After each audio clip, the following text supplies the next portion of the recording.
OSBE publikon raportin final për zgjedhjet e shkuara parlamentare në Shqipëri të 11 majit. Zgjedhjet parlamentare të vitit 2025 ishin konkurruese dhe u zhvillua në mënyrë profesionale, por u mbajtën në një mjedisje të polarizuar, ku garuesit nuk gëzuan mundësi të barabarta, thuhet në fillim të raportit. Mëtej në raport evidentohet partia në pushtet përfitoi nga përdorimi i gjerë i burimeve administrative gjatë fushatës, duke krijuar një avantazh të padrejtë për kandidatët që ishin ndërkohë në detyrë.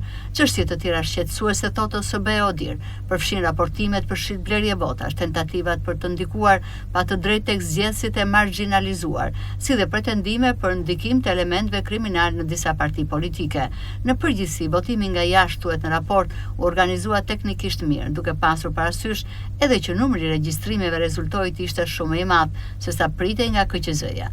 Në raport evidentohet se për herë të parë SPAK-u ngriti një task force hetimore dhe një platformë online për raportimin e veprave penale zgjedhore. Deri më 10 maj, nga 138 raportime për pretendime për krime zgjedhore, janë nisur 39 procedime penale, shumica të cilave kanë të bëjnë me akuza për korrupsion pasiv dhe aktiv. Konkretisht, SPAK ka nisur 8 procedime zyrtarisht. Bashkëpunimi midis SPAK-ut, KQZ-s dhe prokurorisë përgjithshme, bazuar në një protokoll ndërinstitucional, mundsoi shkëmbimin e informacioneve lidhur me krimet zgjedhore.